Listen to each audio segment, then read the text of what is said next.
उस मीटिंग में बैठे बैठे जो व्यक्ति आरसीएम में ज्वाइन होने का तैयार नहीं था, उस मीटिंग का परिणाम यह मिला कि मैंने डिसीजन लिया इस काम को मुझे करना चाहिए, मुझे मेरे परिवार को इस काम की जरूरत है। और जब मैंने मन फैसला लिया कि करना चाहिए, तो मेरे सामने एक चैलेंज था कि 14 घंटे तो रोज काम कर रहा है, तो फिर आरसीएम कब किया जाएगा। तो वहीं उसी पहली मीटिंग का यह प्रभाव था कि मैंने डिसीजन ले लिया, आज के बाद कोचिंग सेंटर बंद, और जो टाइम कोचिंग सेंटर में लग रहा है वो आरसीएम को बिल्ड करने में लगा जाएगा।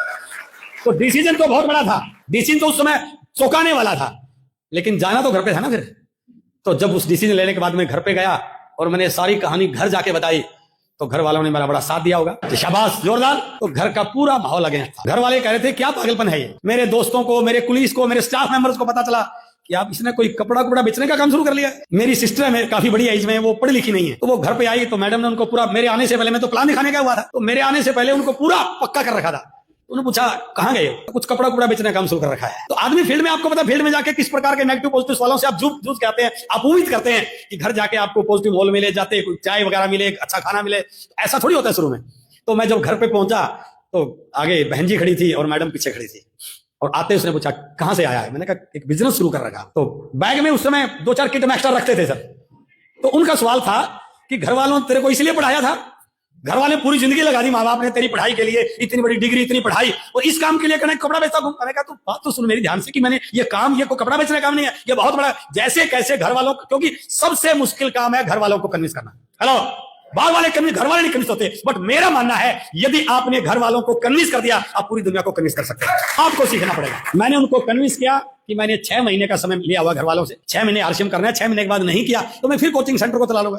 तो मेरे सामने 6 महीने का टारगेट था, डेट बाउंड टारगेट था। घर वालों से स्पष्ट इंस्ट्रक्शन थी कि यदि 6 महीने के बाद हमने कहा कि आरसीएम नहीं करा तो नहीं करना है। मैंने कहा बिल्कुल, मैं आपकी बात से सहमत हूं, और मैंने उस शिद्दत के साथ आरसीएम को शुरू किया।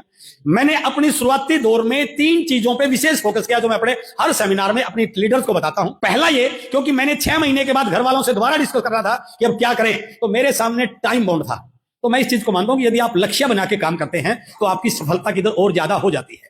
दूसरा, मैंने इस चीज में फोकस किया, मैं ये मान चुका था कि यह काम मेरे अकेले के करने से चलने वाला, जब तक मेरे जैसे साथी मेरी टीम में नहीं डेवलप होंगे, उनको प्लान दिखाना आना, लोगों से मिलना, जाके मीटिंग करना, अपने नेटवर्क को बढ़ाना, ब्रांचेज ओपन करना, तो मेरा बिजनेस बड़ा होने वाला नहीं है। तो मैंने दूसरा इंपॉर्टेंट काम यह किया कि मेरे लीडर्स को मैंने प्लान दिखाना सिखाना, उनको सक्षम करना, ताकि वो भी मेरे काम को बढ़ाएं। और तीसरा जो सबसे इंपॉर्टेंट काम मैंने किया कि मेरे अकेले शहर से यह काम बहुत बड़ा नहीं होगा।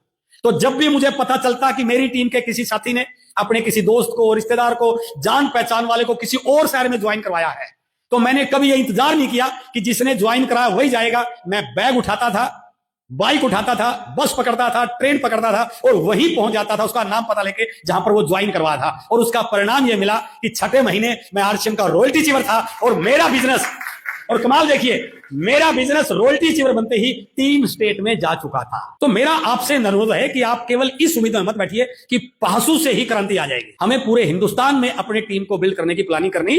पहासू के उधर खुर्जा भी है, उधर आपके अलीगढ़ है, आगे आप जाओगे तो कानपुर आ जाएगा, और यूपी तो भारत का सबसे बड़ा स्टेट है।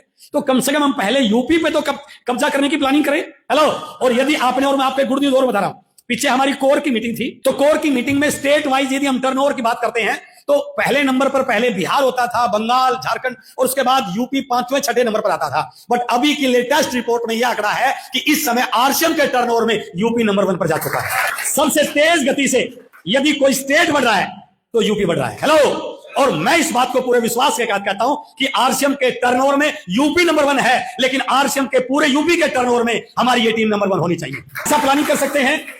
तो 6ठे महीने रॉयल्टी आई सर। रॉयल्टी का जो स्टेटमेंट मैंने कंप्यूटर सेंटर से प्रिंट करवाया, तो वो स्टेटमेंट मेरा कोचिंग सेंटर की इनकम के बराबर था।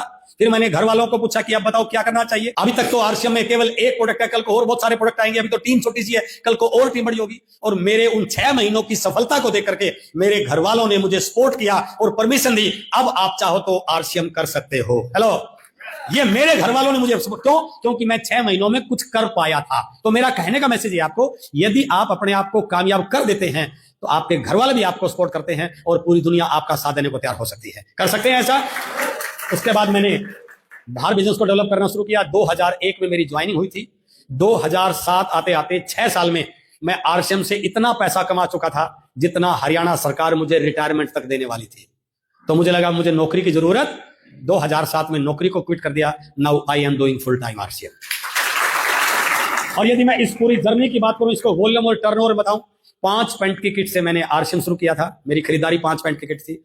आज मेरा मंथली टर्नओवर लगभग 15-16 करोड़ पीवी का होता है।